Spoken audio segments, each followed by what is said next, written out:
श्री पद्मनाभ नाम के एक सुंदर व्यास थे कन्नौज में। ध्यान से सुनो, आपको कईयों को पता होगी, लाइव भी कई लोग सुन रहे हैं जो नाथद्वारा जाते हैं, सांवलिया सेठ जाते हैं और जयपुर जाते हैं। कभी अवसर मिले लाइव जो सुन रहे हैं उन लोगों से हमारा निवेदन, कोटा भी आइए और कोटा में श्री मथुराधीश जी का दर्शन कीजिए। आपको तो कथा सबको पता ही है, पर जिनको नहीं पता है उनको लाइव वालों को हम सुना देते हैं। तो एक व्यास जी हुए कन्नौज में, उनका नाम था श्री पद्मनाभ। क्या नाम था? बहुत सुंदर कथा करते थे। हजारों लाखों की तादाद में लोग उनकी कथा सुनकर के अपनी शंकाओं का समाधान और परमानंद की प्राप्ति करते थे। परंतु उनके चित्त में इच्छा प्रकट हुई कि मैं सबका समाधान करता हूं, मेरा समाधान कौन करे। कई बार बंधुओं, कथा कहने वाले सबके समाधान करते, पर उनके चित्त में भी इच्छा होती है कि हम भी कहीं किसी गुरु आश्रय में जाएं जो हमारा समाधान करे। और एक बात बताएं, वक्ता अगर इस प्रकार की वृत्ति रखता है उसको अहंकार कभी नहीं हो सकता। नहीं तो इस व्यासपीठ पे अहम बहुत जल्दी आ जाता है। इतने लोग प्रणाम करते हैं, इतने लोग वंदन करते हैं, इतने लोग सब आगे पीछे घूमते हैं, सब करते हैं, तो अहम आना बहुत स्वाभाविक हो जाता है। लेकिन व्यासपीठ पर बैठा वक्ता भी अपने ऊपर किसी आचार्य को मानता है और उनके सदा शरणागत में रहता है, तो उसके अंदर अहम नहीं आ सकता। तो श्री पद्मनाभ व्यास जी ने मन में विचार किया कि पद्मनाभ दास जी ने कि मैं किसके आश्रय में जाऊं, मेरा समाधान कौन करे। इसी भावना से कथा कहते थे कि हे भागवत जी, आप कृपा करो कि मेरे समाधान करने वाले गुरु भी आवे। तभी कन्नौज में श्रीमद वल्लभाचार्य महाप्रभु जी का आगमन हुआ। बंधुओं, श्रीमद वल्लभाचार्य जी कौन है? भगवान के मुख का अवतार हैं।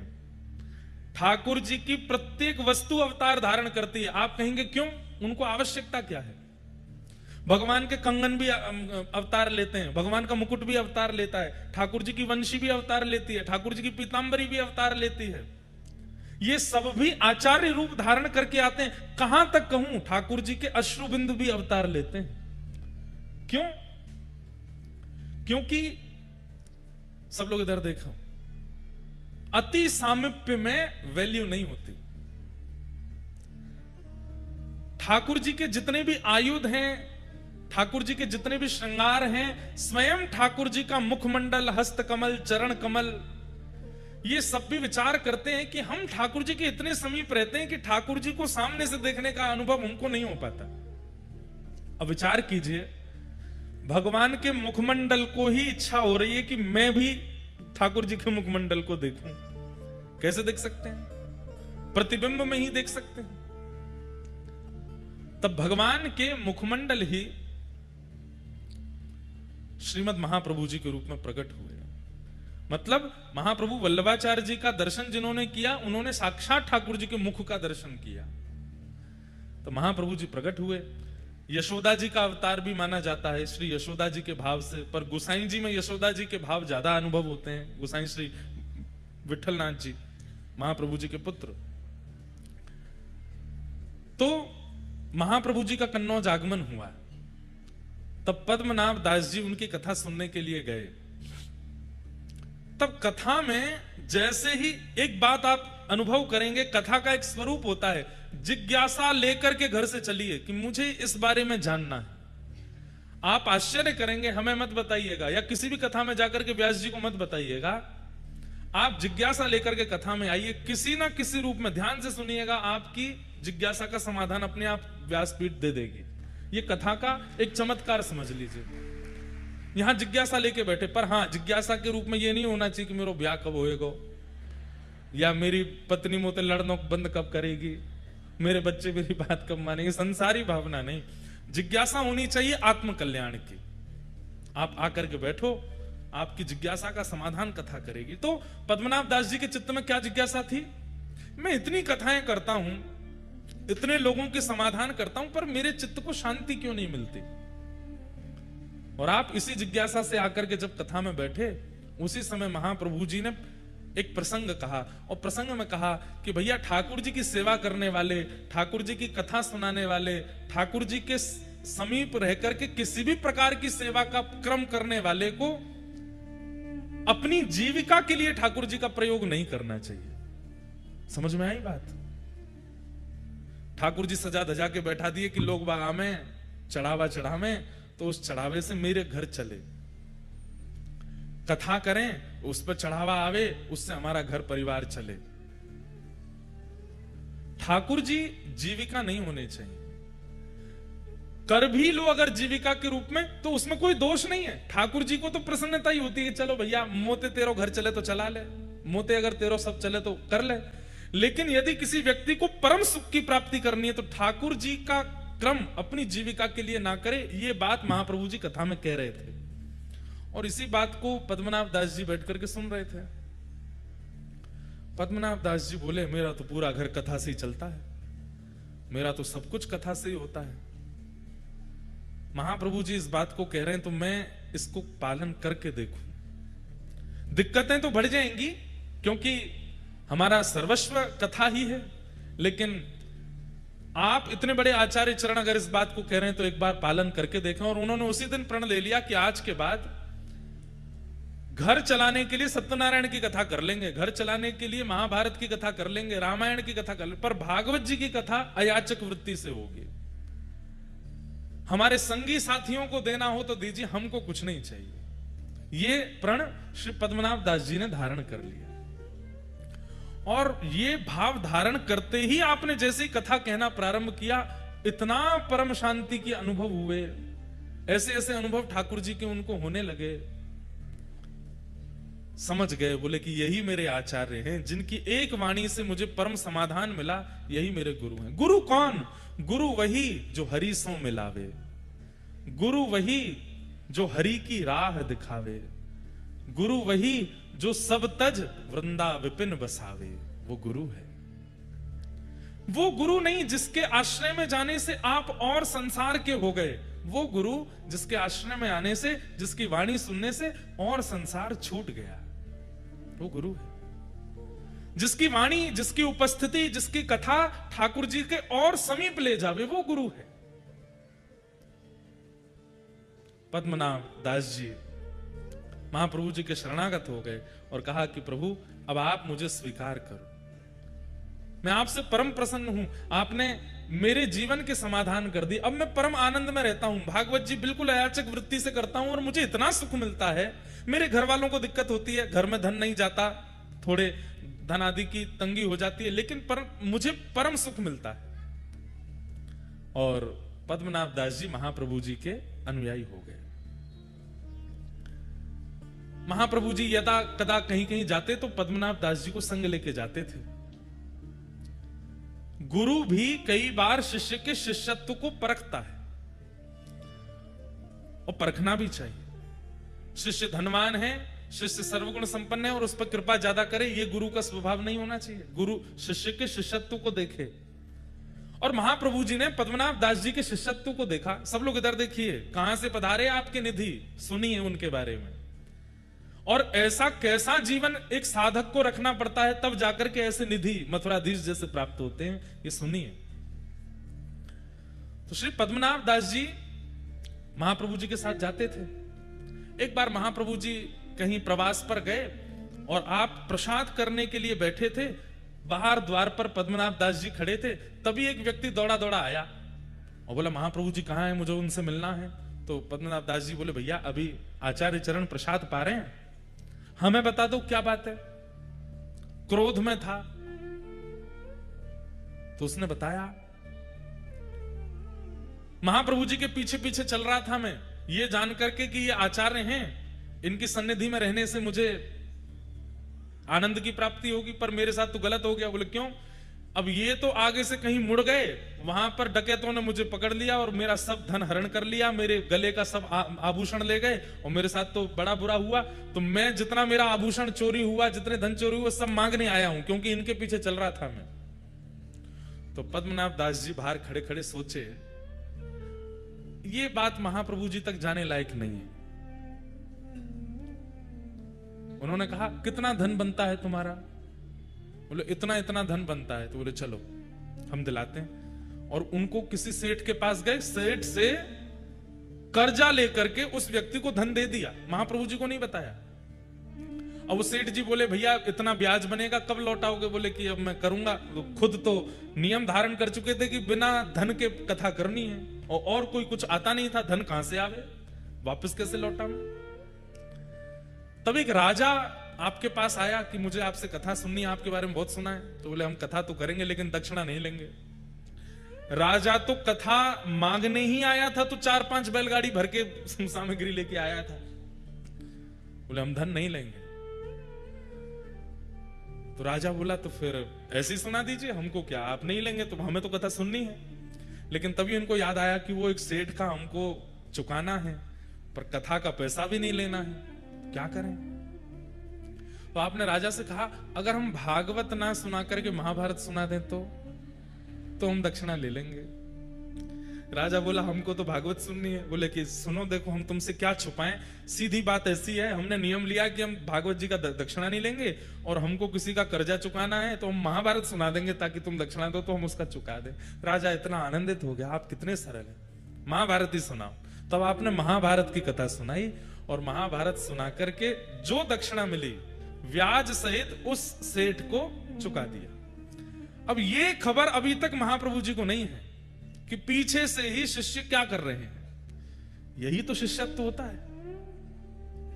हम लोगों का शिष्यत्व कैसा कि हम गुरु जी के चरणार विंदों में कुछ अर्पित भी करते हैं तो 5 बार तो बता देते हैं, गुरु जी वहां से बनवाए, गुरु जी ये लेके आए, या गुरुदेव ऐसे ऐसी सेवा कर रहे हैं। गुरुदेव, अरे आपसे ना पता चले गुरुदेव को, कोई और जाकर के संकेत कर दे कि गुरुदेव आपके एक शिष्य हैं, वो तो ऐसी ऐसी सेवा करते हैं, ऐसा उत्सव करते हैं, ऐसा, तो गुरुदेव को जो प्रसन्नता होगी ना, वही प्रसन्नता ठाकुर जी की प्राप्ति कराएगा।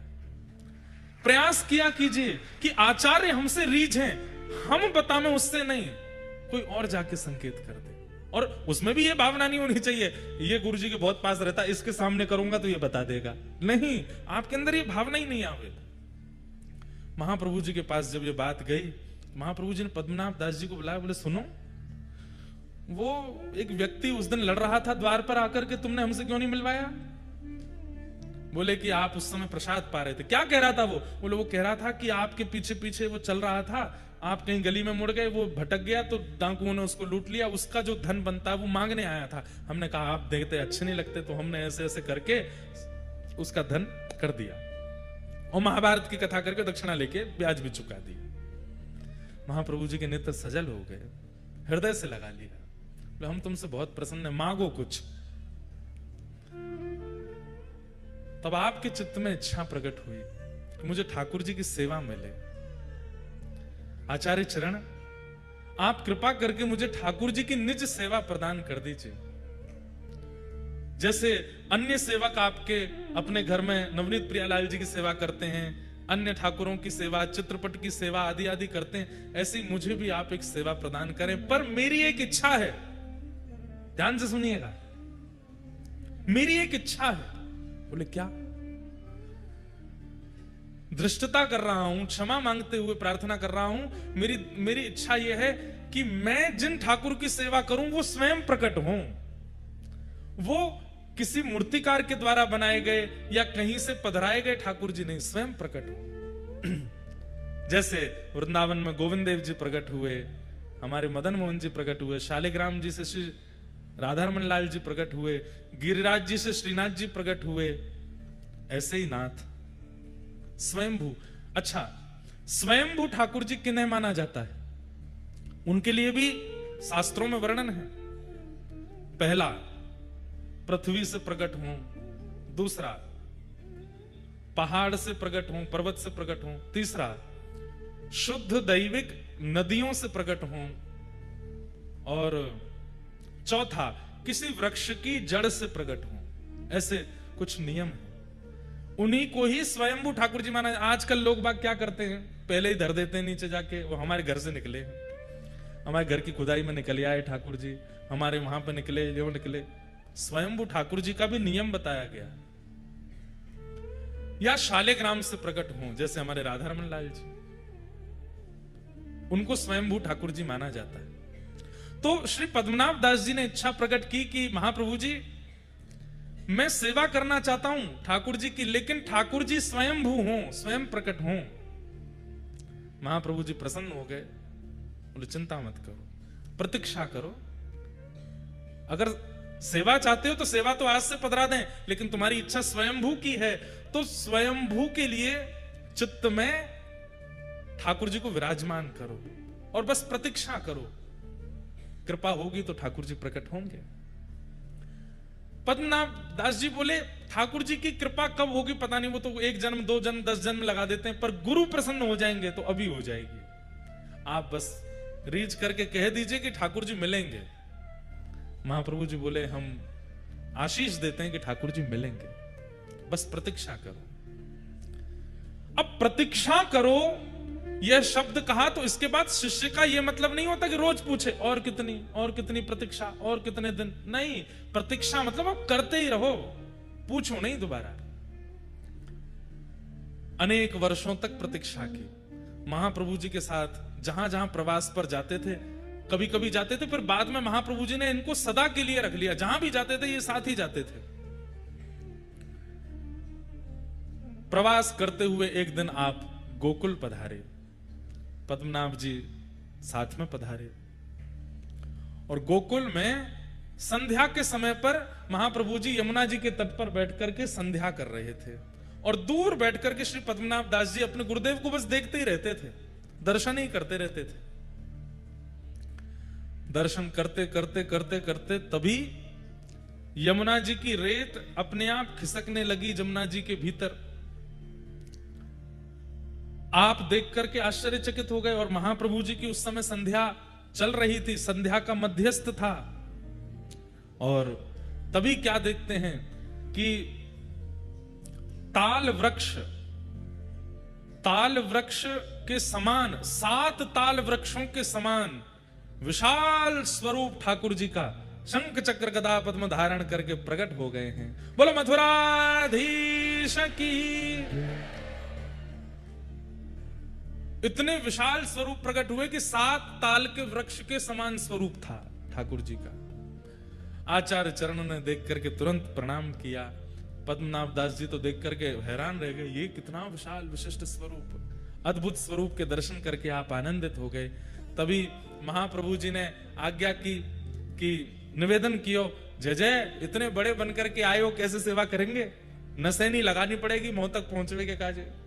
इतना सब कैसे विस्तृत होएगा? इतना बड़ा आपको स्वरूप है, इतने बड़े मंदिर बनाने पड़ेंगे। थोड़ी कलयुग की प्रधानता है, आप थोड़ा सा नेक हम अर्चकन पे नेक ध्यान धरो और अपनो रूप नेक सूक्ष्म करो। तब वही विशाल स्वरूप छोटे से बनकर के श्री महाप्रभु वल्लभाचार्य जी की गोद में पधारे, और वही स्वरूप आज यहाँ कोटा में विराजमान। दूर खड़े खड़े नेत्र लाल हैं, नेत्रों से अश्रु गिर रहे हैं श्री पद्मनाभ दास जी के, हाथ जोड़ करके केवल कंपन हो रहा है। महाप्रभु जी मंद मुस्का करके कहते हैं, देखो तुम्हारी इच्छा आज पूर्ण भई, और तुम्हारे लिए स्वयंभू ठाकुर जी श्री मथुराधीश प्रकट हुए। नामकरण कर दिया, इनका नाम क्या बोलिए? मथुराधीश है। तब पद्मनाभ दास जी सन्मुख आकर के बैठ गए, बोले महाराज आपने इनका नाम मथुराधीश क्यों रखा? तब आचार्य चरण ने कहा कि देखो ये मथुरापुरी जो है ना, इसका मूल नाम मधुरापुरी है। जहां पर मधुर श्री कृष्ण का प्राकट्य हुआ वो मधुरा है, वो मथुरा अपभ्रंश होकर के और कुछ शास्त्रीय कारणों से उसका नाम मथुरा है, पर वास्तव में मधु नामक दैत्य को मारा था यहां पर, इसीलिए इसका नाम मधुरा है। और मधुरा के जो अधीश हैं वही मथुराधीश है, इसलिए इनका नाम मधुराधीश है। और आपने और निवेदन किया कि इनके स्वरूप के बारे में मुझे बताओ। तब महाप्रभु जी कहते हैं, गोद में बैठे हैं मथुराधीश जी, तो सामने पद्मनाभ दास जी बैठे हैं कि तम अद्भुतम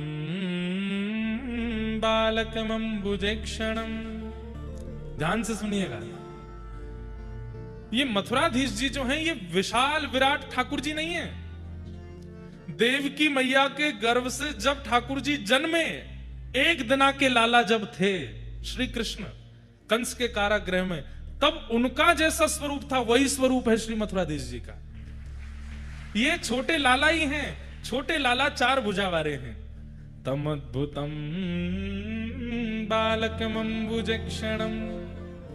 चतुर्भुजं शंख गदार्युदायुधं श्रीवत्सलक्ष्मं गलसौभकौस्तुभं पीतांबरं सान्द्रपयोधसौभगम्।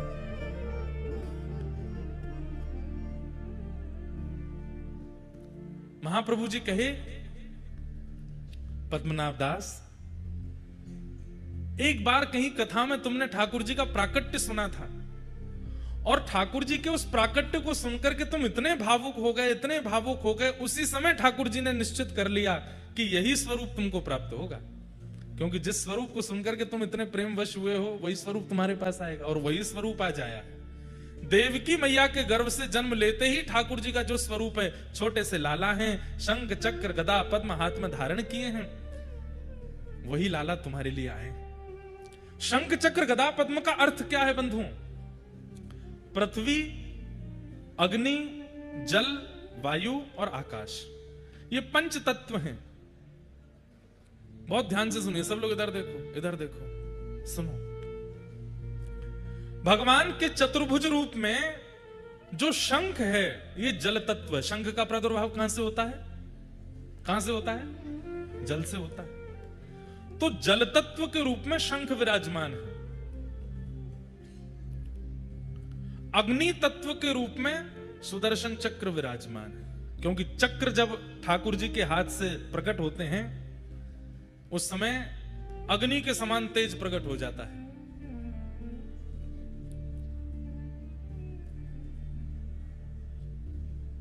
और जो भूमि तत्व है, उस भूमि तत्व से ठाकुर जी के हाथ में कमल विराजमान है, और आकाश तत्व से ठाकुर जी के हाथ में गदा विराजमान है, और वायु तत्व ठाकुर जी का स्वयं स्वरूप है। कैसे?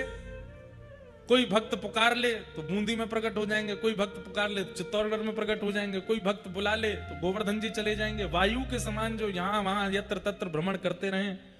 कुम्मन दास जी बुलावे तो ठाकुर जी उनके पास चले जाएं, सूरदास जी बुलावे तो ठाकुर जी उनके पास पहुंच जाएं। एक ही दिन में हजारों भक्तों को एक साथ वायु के समान स्पर्श करा के दर्शन कराने की क्षमता ठाकुर जी रखते हैं, इसलिए वायु तत्व स्वयं ठाकुर जी हैं। और बाकी पृथ्वी, अग्नि, जल और आकाश, इन चार तत्वों के रूप से ठाकुर जी के चार आयुध विराजमान हैं। लेकिन निकुंज में जब आप प्रवेश करेंगे तो निकुंज में इनका अर्थ अलग है। निकुंज में कमल जो है वो श्री जी का स्वरूप है, श्री किशोरी जी, और शंख जो है वो श्री जी की प्रधान सखियां ललिता, विशाखा आदि अष्ट सखियों का स्वरूप है। मतलब ठाकुर जी अपने आसपास हमें दिखाते हैं कि शंख चक्र गदा पद्म है, पर वास्तव में यहाँ श्री जी और सब प्रधान सखियां नित्य जैसे ही कपाट बंद होते हैं तो प्रकट हो जाते हैं, उनकी लीला में सहायक बन जाते हैं। तो बोले फिर गदा और चक्र किस लिए है? बोले कहीं कोई निकुंज का अधिकारी नहीं है और वो यहां अनुभव करना चाहे तो उसके लिए गदा और चक्र बाहर रक्षक के रूप में विराजमान होते हैं। इस प्रकार से चार आयुध है। इस प्रकार महाप्रभु जी ने घंटों बैठ करके मथुराधीश जी को अपनी गोद में बैठा करके पद्मनाभ दास जी को प्रवचन किया, और फिर घड़ी आई, पद्मनाभ दास जी से कहा आओ और अपने ठाकुर जी स्वीकार करो। तब श्री पद्मनाभ दास जी के माथे श्री मथुराधीश जी विराजमान, वही मधुराधीश श्री मथुराधीश आपके कोटा में विराजमान है। आप सबन को ऐसे मधुराधिपति अखिलम मधुरम ठाकुर जी प्राप्त है वे की बधाई हो, बधाई हो, बधाई हो। खूब खूब आपको बधाई जो ऐसे ठाकुर जी आपके नगर में विराज रहे हैं। जाए करो भैया, नित्य दर्शन करवे को नियम बन जाए तो नित्य जाओ, नित्य नहीं जा सको तो 2 दिना में जाओ, 2 दिना में ना जा सको तो 5 दिना में, नहीं तो हफ्ता में जाओ। हफ्ता से ज्यादा नहीं बोलेंगे, हफ्ता में तो जाना ही पड़े। ठाकुर जी कृपा करके कोटा में विराज रहे हैं। ऐसी सुंदर लीला आज हमने अनुभव की तो मन में भाव हुआ कि आज कथा में श्री मथुराधीश जी के प्राकट्य की कथा सुना करके ही नंदोत्सव में जाएंगे। कृपा करके आज श्री राधा रमन लाल जी के परम सेवाधिकारी, जिनके माध्यम से ठाकुर जी की मधुर सेवा श्री वृंदावन में श्री राधा रमन लाल जी करते हैं, और जिनकी कृपा से हम यहाँ मथुराधीश जी को कथा सुनाने आ पाए हैं, ऐसे श्री राधा रमन लाल जी के परम चरण सेवक श्री मनमांद गौड़ेश्वर वैष्णवाचार्य श्री अनुराग गोस्वामी जी महाराज पधारे हैं। आपको बारंबार प्रणाम। साथ ही हमारी बड़ी बहन जी भी आई हैं, उनको भी बहुत बहुत वंदन। इन्हीं की वजह से आ रही ये कथा तो हमने कही अब भेज तो रही है हमें कोटा, तो आप भी आइए, तो आज पधारी हैं। आज मधुर ठाकुर जी का जन्मोत्सव होना है कथा में। कथा क्रम हम थोड़ा थोड़ा कहते हुए आगे चलेंगे। और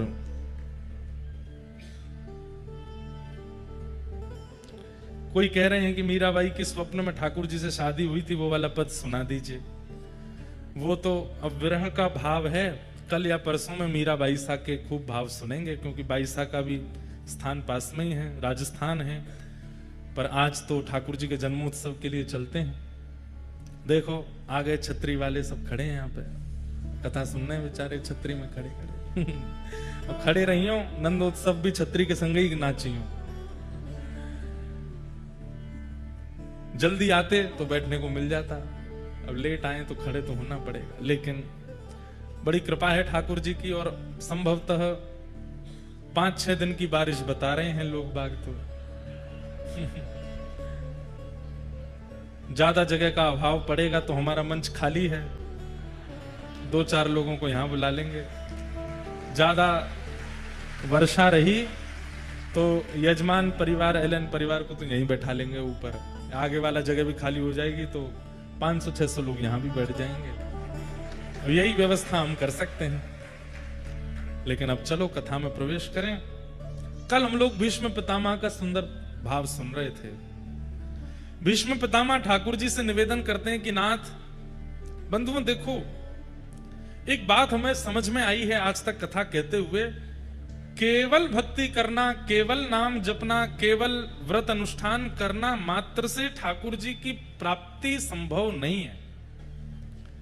उसमें कुछ आधुनिकता होनी चाहिए, उसमें कुछ नवीनता होनी चाहिए, उसमें भाव का पुट होना चाहिए। अब आप स्तुति गाते हैं, पर स्तुति केवल गा ही रहे हैं, उसका कोई, उसमें कुछ नवीनता नहीं है, उसमें कुछ आपका भाव प्रकट नहीं है, तो फिर उस भाव से ठाकुर जी कैसे रीझें? भाई, घर में रोटी रोज बनती है, लेकिन जिस दिन जमाई राजा आते हैं उस दिन विशेष बनती। उस दिन रोटी में घी भी बढ़िया वाला लगाया जाता है, उस दिन सब्जी में भी नमक वगैरह उस दिन कमी नहीं होती है। बाकी के दिन कभी नींबू नहीं, नमक नहीं, कभी कुछ नहीं। जमाई जिस दिन आते हैं उस दिन विशेष बनती है। बच्चों को भी रहता है, जीजा जी आते रहा करो, हमको भी बढ़िया बढ़िया खाने को मिलता रहता है क्यों? प्रस्तुतिकरण में ही तो प्रेम होता है। अब जो माता जी रोज बनाती हैं वही उस दिन भी बना दें तो फिर क्या विशेष हुआ? मेहमान घर आए और आप वैसे ही सामान्य सी घिया की तोरई की सब्जी बना दे, तो वैसे बढ़िया घेरा तोरई तो वही बना दो, तो उस दिन तो कुछ विशेष बनना चाहिए ना। ऐसे ही ठाकुर जी की सेवा आराधना भी भिंडी लौकी घिया की तरह नहीं की करनी है, बस करनी है। ये नियम है, ये ऐसे है, ऐसे ऐसे करते रहो बस। नियम की पूर्ति नहीं, समय की पूर्ति नहीं करनी है। जितना नियम है, जितना समय है, उसमें कुछ अद्भुत करना है, कुछ विशेष करना है। और विशेष अद्भुत चाह करके नहीं होता। जब कथा आदि श्रवण करते करते भाव जागृत चित्त में हो जाते हैं तो अपने आप बनता है, अपने आप होने लगता है। कहते हैं यही पद्मनाभ जी ठाकुर जी को जब विराजमान किए तो अयाचक वृत्ति से तो हो गए थे, पहले से ही कुछ धन आदि लेते नहीं थे। मथुराधीश विराजमान है।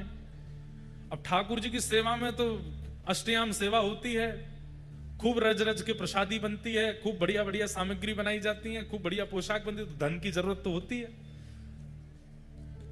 तो एक समय आने पर ऐसी स्थिति हो गई श्री पद्मनाभ दास जी की कि मथुराधीश जी को भोग भी नहीं पधरा पा रहे थे। तब आपने क्या किया? केवल छोले थे आपके पास में, तो उन छोलों को ही पात्रों में रख देते थे और पात्र को ऊपर से ढक करके ठाकुर जी से कहते, जय जय। आप सामग्री थोड़ी देखते हो, आप तो भाव देखते हो ना।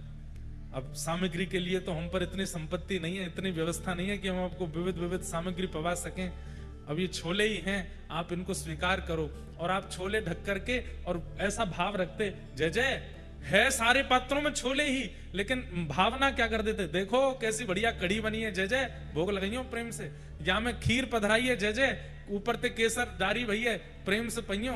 या में श्रीखंड है, या में मलाई रबड़ी है, या में ये साग है, या में ये सामग्री है, या में ये दूध घर की सामग्री है, ऐसी रोटी है, ऐसी पूड़ी है। ऐसी केवल भावना रखते थे और नेत्रों से अश्रु प्रवाह करते, बोले ठाकुर जी भावना को प्रसाद है, स्वीकार करो। कहते हैं भोग पधरा करके, छोले पधरा करके जाते, थोड़ी देर बाद में मंदिर में सुगंधी आने लगती कढ़ी की, थोड़ी देर में सुगंधी आती खीर की, थोड़ी देर में सुगंधी आती रबड़ी मालपुआ की। जो जो भावना वो धारण करते थे, छोलों में से वैसी सुगंधी आने लगती। ठाकुर जी उसको वही भाव मान करके स्वीकार कर लेते थे। भाव बिना सब साधन झूठो, भाव बिना सब साधन झूठो, बिरथा सकल निधान, भाव के वश में है भगवान, भाव के वश में है भगवान। हम सब प्रस्तुत करते हैं, केवल भाव ही नहीं करते।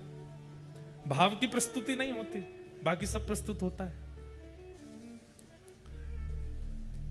भाव नहीं तो हर मंदिर में दीखत बस पाषाण, भाव होए तो जित देखूं तित प्रगट होए भगवान, भाव के वश में है भगवान। हमने भावना की, कई लोग ऐसा बोल जाते हैं, अरे आपका उत्सव चल रहा था, आपका वो बढ़िया बारिश हो गई, इंद्र ने सब मिटा दिया, इंद्र ने तो ऐसा विघ्न डाला। अरे विघ्न मानोगे तो विघ्न है।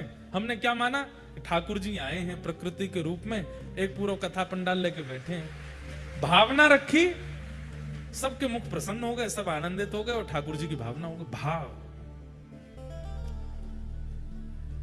भीष्म पितामह सामान्य बात कह रहे हैं कि मेरा मन आपके चित्त में लगे, लेकिन इस भावना से अपनी स्तुति में कह रहे हैं कि ठाकुर जी प्रसन्न हो गए।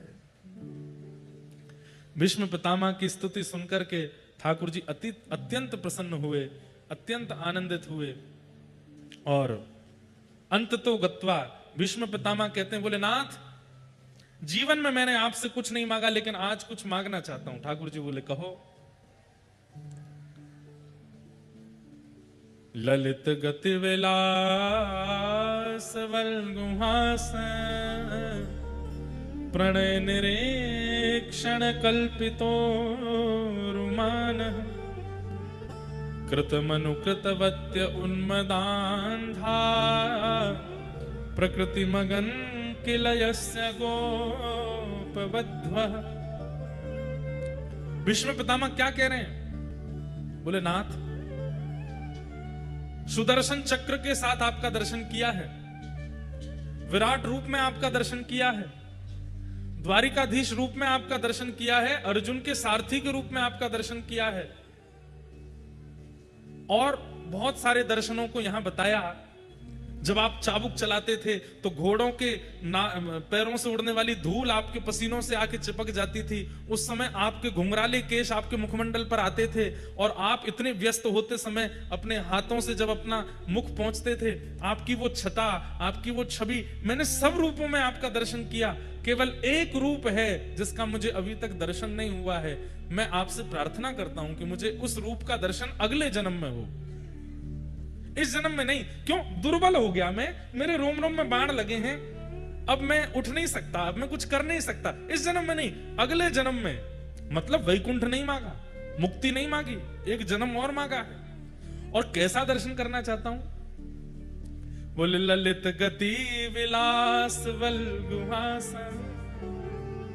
आप टेढ़े मेढ़े चाल चलते हैं, ऊंची घुटने तक धोती पहनते हैं, पैरों में कड़ूले पहनते हैं, कमर पर कौंधनी बांध करके, कारी कमली अपने तन पर लपेट करके, अपने कटाक्ष नेत्रों से इधर उधर देखते हुए, स्वर्ण चांदी का मुकुट नहीं, किसी वन में जाकर के पत्तों को इकट्ठा करके वनमाली भेष अपने सिर पर वन के पत्रों के मुकुट धारण कर लेते हैं।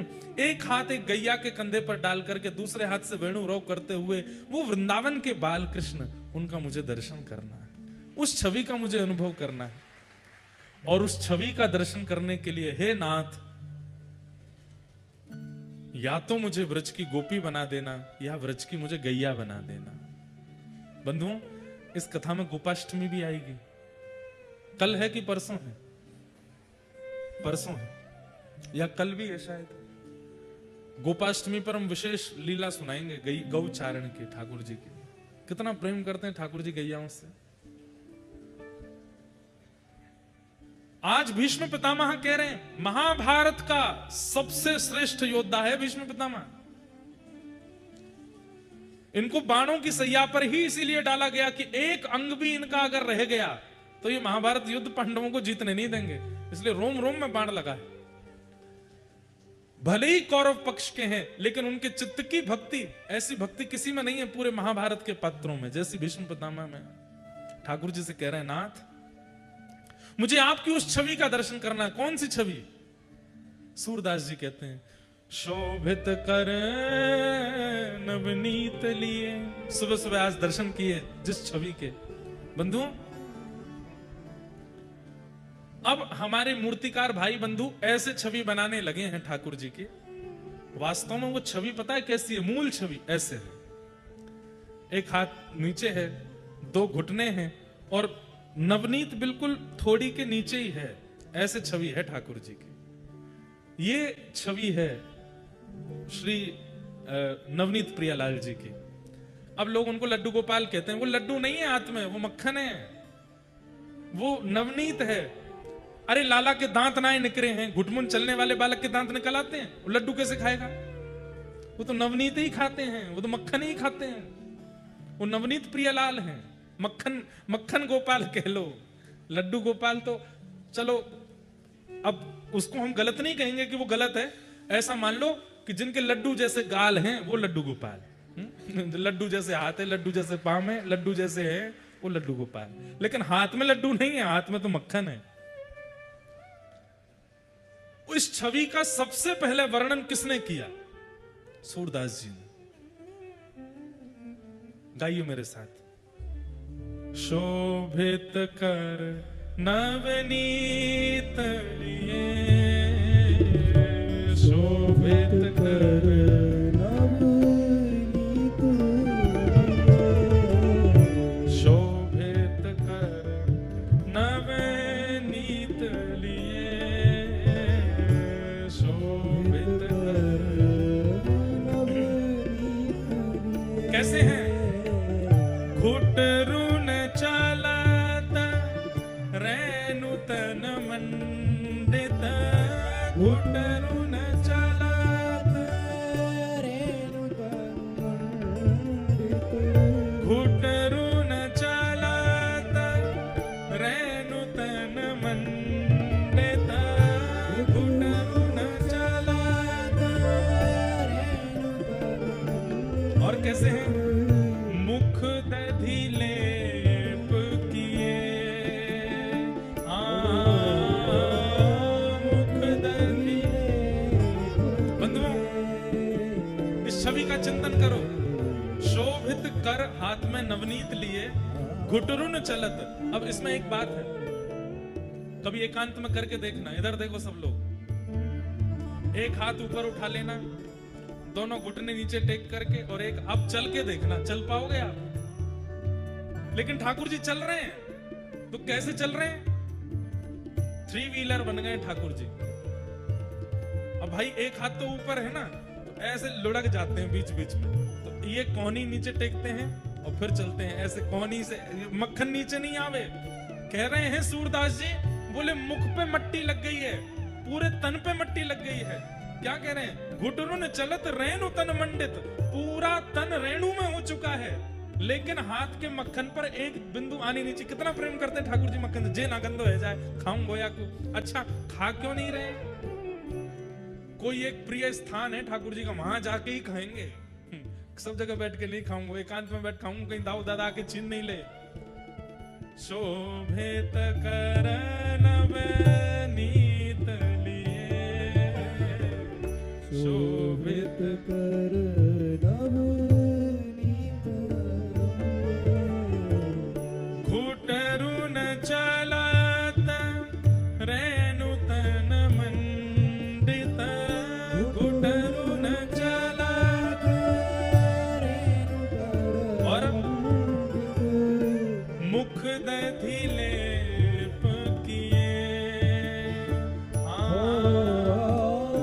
मुख दधि लेप किए। मुख पर जगह जगह दही लगी है। कैसी सुंदर ठाकुर जी की छवि है। चारु कपोल, चारु कपोल, कपोल मतलब गाल। चारु कपोल लोल लोचन, चारु कपोल लोल लोचन। गोल गोल गाल हैं और बड़े बड़े नेत्र हैं। लोल लोचन मतलब लुभाने वाले ऐसे नेत्र हैं ठाकुर जी के कि जब चल के इधर उधर देखते हैं तो आकर्षण बनता है उन नेत्रों की ओर। चारु कपोल लोल लोचन, चारु कपोल और गोरोचन तिलक किए, गोरोचन तिलक। हमारे हम आधे तो रामानुजी हैं और आधे पुष्टि मार्गी हैं। क्यों? हमारे पूज्य पिताजी महाराज और हम तो रामानुज वैष्णव हैं, पर हमारे पूज्य नाना जी पुष्टि मार्गीय थे, पंडित श्री कृष्णलाल शास्त्री, और उनको लाखों की तादाद में पद याद थे। उन्हीं की कृपा से हम पद गाते हैं। उन्होंने ही व्यासपीठ पर बिठाया। हमारे पूज्य नाना जी वो उसका इतना सुंदर वर्णन करते थे। गोरोचन तिलक किए, गैया के यहां माथे पर भीतर एक गोरोचन होता है। किसी किसी गाय के नासिका से वो रोचन प्रकट होता है। वो मल की तरह नहीं होता, वो गंदा नहीं होता, उसमें इत्र की तरह सुगंधी होती है। वो गोरोचन यहां से प्रकट होता है किसी किसी गाय के। लाखों में से किसी एक गैया के प्रकट होता है गोरोचन। वह गोरोचन का तिलक लगाती है यशोदा मैया लाला को। 9 लाख गैया हैं तो महीना 1.5 महीना में एक गैया के गोरोचन प्रकट हो जाता है। आजकल संभव नहीं है, और होता होगा तो पता नहीं, लोगों को खबर नहीं होगी इसलिए उसका पता नहीं चलता। कींच जैसी होती है, जैसे खस की कींच होती है ऐसी कींच निकलती है और जरा सी निकलती है। वो मैया इकट्ठा करके लाला को वाको तिलक लगावे, गोरोचन तिलक किए। पर हमारे पूज्य नाना जी इसका एक अर्थ और करते थे। बोले लाला यहां गोरोचन को गोवर मान लो। तो मैंने कि नाना जी गोबर को तिलक लगा रहे ठाकुर जी। तो इसका इतना सुंदर वर्णन करते नाना जी बोलते, बोले लाला ठाकुर जी के तन पे रेणु लगी है और ठाकुर जी को मक्खन खानो है। अब प्रिय वस्तु खावे के काजे साफ सुथरा तो होना पड़ेगा। तो ठाकुर जी सोचे अब कहां जाऊं, तो मैया के पास जावे। तो मैया से कहवे गए कि मेरे तन की मिट्टी हटाए दो। बोलना आवे ना लाला ते, लेकिन तन में मिट्टी लगी मैया देखेगी तो हटा देगी। तो मैया के पास गए। वहां समय मैया अपना श्रृंगार कर रही है। और मैया कैसे श्रृंगार कर रही है? एक सफेद बिंदी लगावे, फिर एक लाल बिंदी लगावे, फिर एक सफेद बिंदी लाल बिंदी, सफेद बिंदी लाल बिंदी, सफेद बिंदी लाल बिंदी, ऐसे मैया अपना श्रृंगार कर रही है। ठाकुर जी देख रहे हैं। मट्टी वट्टी तो भूल गए। ठाकुर जी बोले मैं करूंगा ऐसा श्रृंगार। कैसे करूं? दोबारा लौट करके गए फिर गौशाला में। बोले सफेद बिंदी तो मेरे हाथ में, लाल बिंदी कहां से लाऊं? लाल बिंदी दिखी नहीं, सो गोबर उठा लियो। सो एक बिंदी तो मक्खन की लगा मैं और दूसरी बिंदी गोबर की लगा मैं, फिर एक बिंदी मक्खन की लगा मैं, फिर दूसरी बिंदी गोबर की लगा मैं। ऐसे ठाकुर जी अपने मुख पर यहाँ पर दही लीप रखी है, ऊपर यहाँ पे मक्खन और गोबर से ठाकुर जी को रोचन तिलक की। कितना सुंदर वर्णन है सूरदास जी की वाणी में। शोभित कर नवनीत लिए, शोभित कर नवनीत। और आगे सुनो। लट लटकनी मनुमत मधुप गण, लट लटकनी मनुमत मधुप। भैया आप लोगों को डर लग रहा हो का बारिश बारिश को? यहाँ देखो, अरे इसको देखो, प्रेम तो सुनो, कितनी सुंदर लीला चल रही है। विशेष रूप से आगे वाले आप लोग ज्यादा ध्यान से सुना करो, पीछे वाले तो हिलते डुलते ही नहीं है। अब देखो, ये ऐसी व्याख्या आचार्यों की कृपा से समझ आती है। आप लोग इस पद को पढ़ लो, व्याख्या नहीं कर पाओगे। अब क्या कह रहे हैं? लट लटकन मन मत मधुप गण। बोले ठाकुर जी के जो घुंघराले केश हैं, वो यहाँ पर जो चोटी बनी है वहां में से निकर निकर के नेक नेक बाहर आ गए। तो एक लट यहाँ से आई है, एक लट यहाँ से आई है, एक लट यूं आई है। तो ठाकुर जी बीच बीच में अपनी लटन को संवार रहे हैं।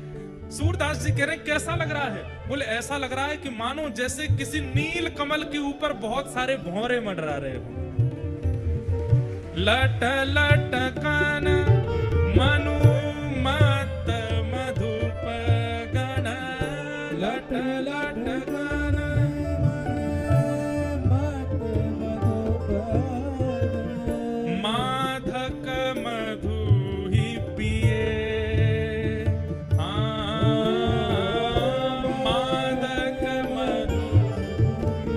मानो ऐसा लग रहा है ठाकुर जी, हमारी किशोरी जी जो है ये गुलाब कमल है और ठाकुर जी नील कमल है। नीले कलर के, नीले नीले हैं। तो नील कमल पर मानो इतने सारे केश के रूप में मानो भौरे मंडरा रहे हैं और मंडरा करके मत उसमें से मधु को पी रहे हैं।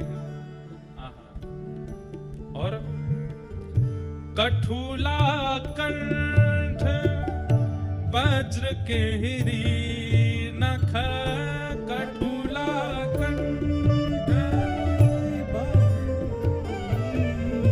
एक श्रृंगार में एक आपने देखा हो, ठोस सोने का एक श्रृंगार होता है, वो केवल ऐसे पहन लिया जाता है, उसको कठुला कहते हैं। और कठुला के नीचे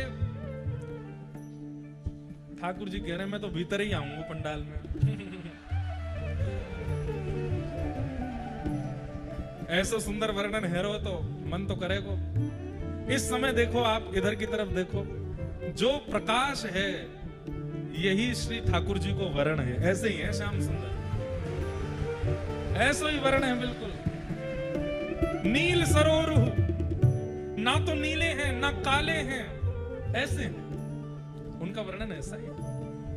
आहा, कठुला कंठ। और मैया केवल 2 माल पहनाती है लाला को, कंठ में कठुला पहनाती है और नीचे बाघ नख। जो बाघ होता है उसके नाखून, 2 नाखून ऐसे विपरीत करके यहाँ बगनखा पहनते हैं, इससे लाला को नजर ना लगे। तो कैसे हैं ठाकुर जी? इसलिए हम कहते हैं कि जय जय को ठाकुर जी को बगनखा जरूर पहनाओ। और नख यदि बाघ का कहीं संभव, बाघ को पकड़ करके नहीं लेना, पकड़ के ले भी नहीं पाओगे। कहते हैं कि जब बाघ चलता है तो कहीं कहीं उसके नाखून टूट के गिर जाते हैं, तो कोई फॉरेस्ट वाले आपके जानकार हो तो उनसे मंगवाओ। और अगर संभावना नहीं बन सकती बाघ नख की, तो फिर बाघ नख की तरह सोना चांदी या कोई भी धातु उसकी आकृति में बनवा के पहना दो, उसे ठाकुर जी को नजर गुजर नहीं लगती। ठाकुर जी को नजर नहीं लगेगी तो सेवक को भी नहीं लगेगी, वाकई सेवक परिवार को भी नहीं लगेगी। बग नखा पहना। कठुला कंठ वज्र केरी नख, कठुला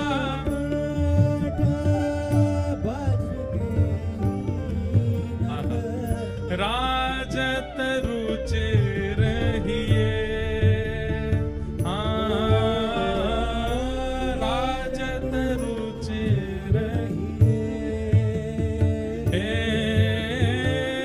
धन्य सूर एको पल इह सुख, धन्य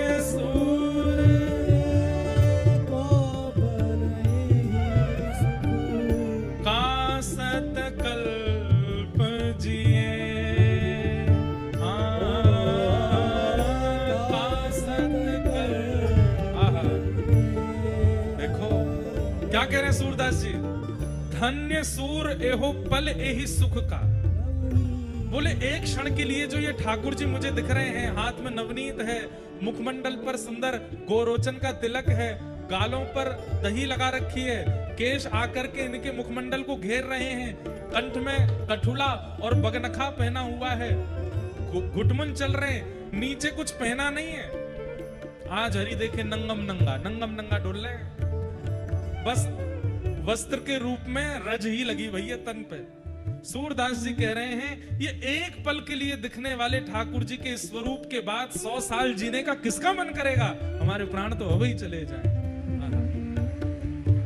ए धन्य सूर एको पल दृष्टि सुख, धन्य सूर एको पल दृष्टि सुख, तासत कल्प जिए, तासत कल्प जिए, शोभित कर नवनीत लिए, शोभित कर नवनीत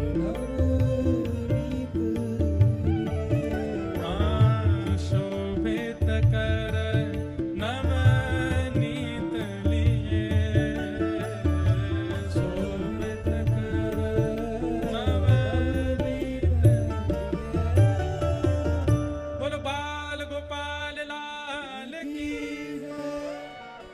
जिनके घर पर नवनीत प्रिया लाल लड्डू गोपाल विराज रहे हैं, रोज ये पद गानो चाहिए ठाकुर जी के आगे, और इसी भाव से दर्शन करना चाहिए। श्रृंगार करने के बाद जब ठाकुर जी को देखो, कभी कभी ठाकुर जी को गौशाला ले जाया करो, और नहीं जा सके गौशाला तो गौशाला ते नेक रज, नेक गोबर, नेक मटका में दही, नेक मक्खन ले आया करो, और दोपहर में राजभोग करावे के बाद नेक नेक लेप दे करो, यहाँ लगा दिया थोड़ी देर, बस एक अपने दर्शन के लिए थोड़ी देर देखने के बाद में नेक बलियां लेके फिर पहुंच के बैठा दो, अब ठीक है हमने कर लिए दर्शन। कितनी सुंदर झांकी। भीष्म पितामह कहते हैं ललित गति विलास वल गुहास, प्रणय निरीक्षण कल्पितोरुमान, कृतमनुकृतवत्य उन्मदान्ध, प्रकृति मगन किल यस्य गोपवध्व। जिस प्रकार गोपियों को आपका दर्शन होता है, ब्रज रानी यशोदा जी को आपका दर्शन होता है, नंद बाबा को आपका दर्शन होता है, वो दर्शन मुझे लाभ नहीं मिला नाथ, कृपा करके अगले जन्म में मुझे ब्रज की गोपी बना करके भेजना, ताकि मैं भी दही मत करके मक्खन निकाल के धरूं और आप मेरे घर आओ, वाकु चोरी करवे के काज। ये भीष्म पितामह मांग रहे हैं ठाकुर जी से। इस प्रकार भीष्म पितामह ने भगवान की स्तुति गाई। लाला भैया जाड़ों से लग रहा ने कि सीन बंद कराए दो, ऐसा लग रहा कितनी ठंड है गई है आज।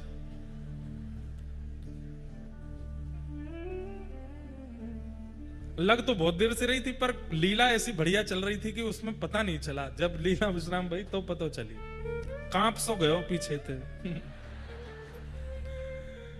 भीष्म पितामह ने भगवान की स्तुति गाई। तत्पश्चात ठाकुर जी द्वारिका को प्रस्थान कर गए, और यहां उत्तरा के गर्भ के बालक ने जन्म लिया, जिसकी कल ठाकुर जी रक्षा किए थे, और यही बालक परीक्षित बना।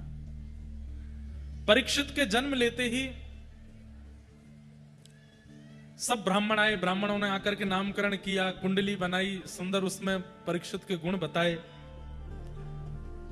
युधिष्ठिर जी महाराज ने पूछा, आप इस बालक में गुणी गुण बता रहे हो, क्या इस बालक में कोई अवगुण नहीं है? तब ब्राह्मणों ने कहा कि देखिए नाथ, अवगुण तो कुछ नहीं है, लेकिन एक अपराध इस बालक से बनेगा। बोले कैसा अपराध बनेगा? तक्षकादात्मनो मृत्युम द्विज पुत्रोपसर्जिता प्रपत्स्यत उपश्रुत्य मुक्त संक पदम हरे। ये बालक एक ब्राह्मण का अपमान करेगा, और जिसके कारण तक्षक सर्प के द्वारा डमसन से मृत्यु का इसको श्राप लगेगा। बता दिया। जो लोग ज्योतिष पर कभी कभी प्रश्न उठाते हैं कि ज्योतिष शास्त्र होता भी है कि नहीं, ये सब होता भी है कि नहीं, क्यों नहीं होता? भागवत जी में लिखा है। और भगवान के नेत्र हैं ज्योतिष, पर उनके ज्ञाता अच्छे होने चाहिए, जानकार अच्छे होने चाहिए। और दूसरी बात, जिज्ञासु के चित्त में हर बात को पूछने की जिज्ञासा नहीं होनी चाहिए। ये बता दो कल क्या होगा, ये बता दो परसों क्या होगा, आगे क्या होगा। ये इतनी ज्यादा ज्योतिष के पीछे भी नहीं पड़ना चाहिए। बहुत जरूरी हो तभी जाकर के ज्योतिष का आश्रय लेना चाहिए। विवाह आदि संबंधों में ज्योतिष का आश्रय लेना चाहिए। बालक के नामकरण आदि में ज्योतिष का आश्रय लेना चाहिए। गृह प्रवेश में ज्योतिष का आश्रय लेना चाहिए। लेकिन कई लोग हैं, उनके पास दिन भर कोई काम ही नहीं है, वो पूछते ही रहते हैं अब क्या होगा, ये कैसे हो गया, ये काम बनेगा कि नहीं बनेगा, इनका होगा कि नहीं होगा। जो इतने ज्यादा ज्योतिष के पीछे पड़े रहते हैं, हम कह दें, हमारी बात किसी को बुरी ना लगे, फिर ज्योतिष उनको सही फलादेश देती भी नहीं है। इतना पीछे नहीं पड़ना चाहिए अपने भाई जीवन एक ठाकुर जी ने पिक्चर बनाई है। अब पिक्चर में आप पहले ही पॉज कर करके आगे क्या हो रहा है देख लूं, अब इससे आगे क्या हो रहा है देख लूं। पिक्चर देखने का क्या फायदा? अनुभव करो क्या होगा। ठाकुर जी के नाम पर विश्वास करो, नाम का आश्रय लो, सब मंगल में होगा। तो इतना अधिक उसके प्रति लगे नहीं रहना चाहिए। और आपने ज्योतिष बताने वाले लोगों से कभी ये पूछा, हाथ देख के बताइए ठाकुर जी कब मिलेंगे हमारे जीवन में? जैसे पद्मनाभ दास जी को मथुराधीश जी प्राप्त हुए, श्रीमद वल्लभाचार्य जी को महाप्रभु वल्लभाचार्य जी को श्रीनाथ जी प्राप्त हुए, हितरवंश महाप्रभु को राधा वल्लभ जी प्राप्त हुए, गोपाल भट्ट गोस्वामी जी को राधा रमन लाल प्राप्त हुए। नहीं कि ये बताओ हमारी हाथ की रेखा देख हमको ठाकुर जी कब मिलेंगे, पूछा कभी? ऐसी भावनाओं के लिए तो ज्योतिष का हमने आश्रय कभी नहीं लिया। श्री जी कब कृपा करेंगे, केवल अपने जीवन सुख के बारे में पूछते रहते हैं। इसीलिए ज्योतिष शास्त्र की वो गरिमा महिमा बन नहीं पाती जो होनी चाहिए। नाम पर भरोसा करके जीजिए, बहुत आवश्यक पड़ने पर ही ज्योतिष शास्त्र के द्वारा उसका समाधान पूछिए। और जैसे ही आपने अपने घर में उनको विराजमान किया, महाप्रभु जी ने जैसे ही आज श्रृंगार में दर्शन किया श्री मथुराधीश जी का, निकल पड़े शब्द मुख से, अधरम मधुरम वदनम मधुरम, अधरम मधुरम वदनम मधुरम, नयनम मधुरम हसितम मधुरम, नयनम मधुरम हसितम मधुरम, मधुराधिपते अखिलम मधुरम, मधुराधिपते अखिलम मधुरम, मधुराधिपते अखिलम मधुरम, मधुराधिपते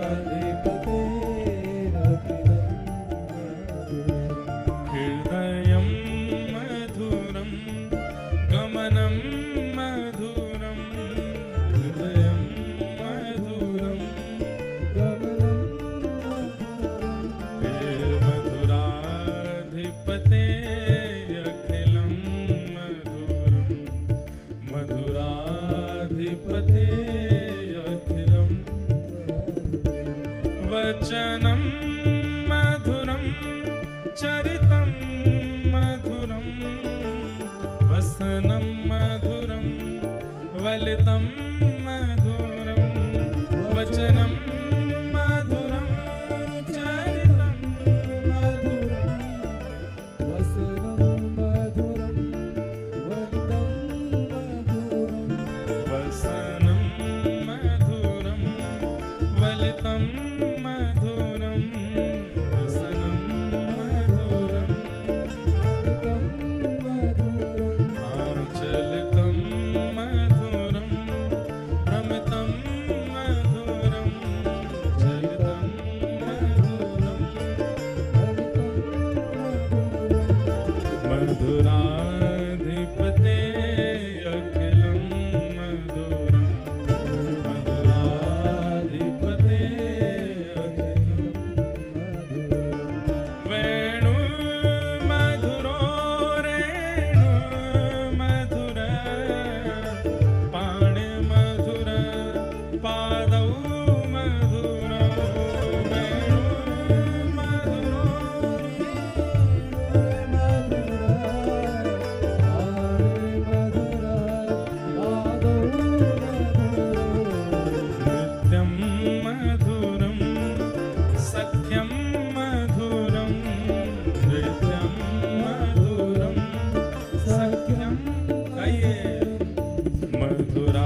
उक्तं मधुरं गीतं मधुरं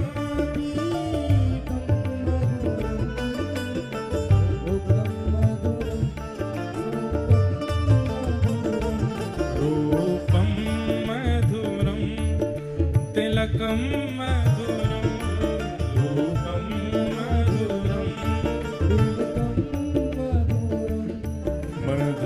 मधुराधिपते अखिलं मधुरं मधुराधिपते अखिलं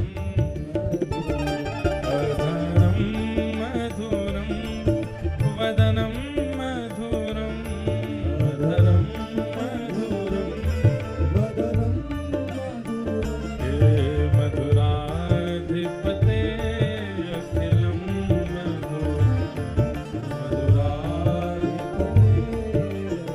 श्री मथुराधीश की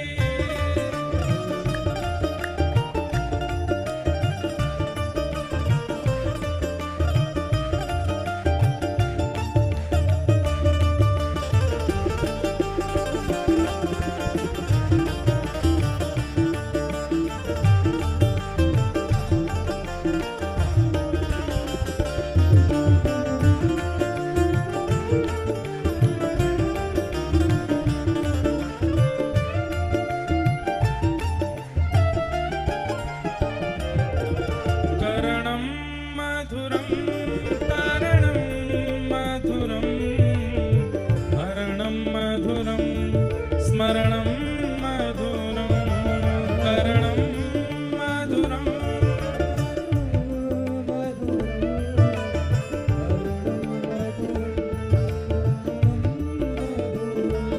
वमितं मधुरं शमितं मधुरं वमितं मधुरं ओ मधुराधिपते अखिलं मधुरं मधुराधिपते गुंजा मधुरा माला मधुरा यमुना मधुरा बीची मधुरा गुंजा आइए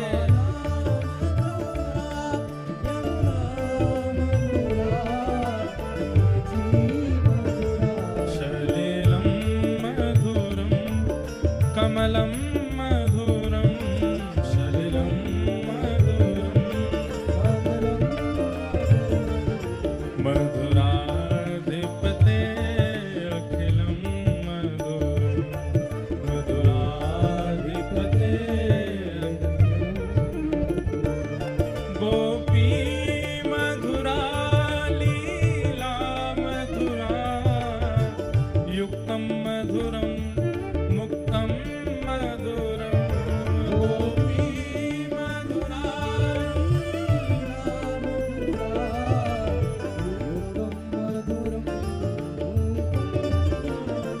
विष्टं मधुरं शिष्टं मधुरं विष्टं मधुरं ओ मधुराधिपते अखिलं मधुरं मधुराधिपते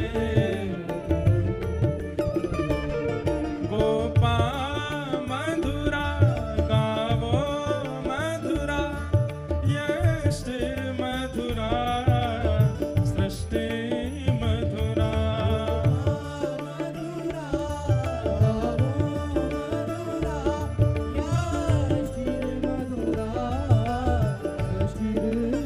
दलितं मधुरं फलितं मधुरं दलितं मधुरं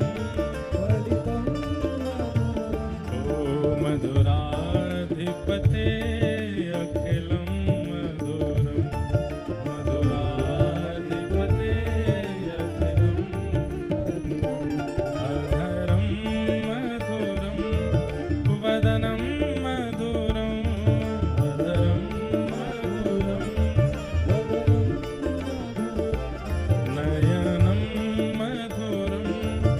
सितम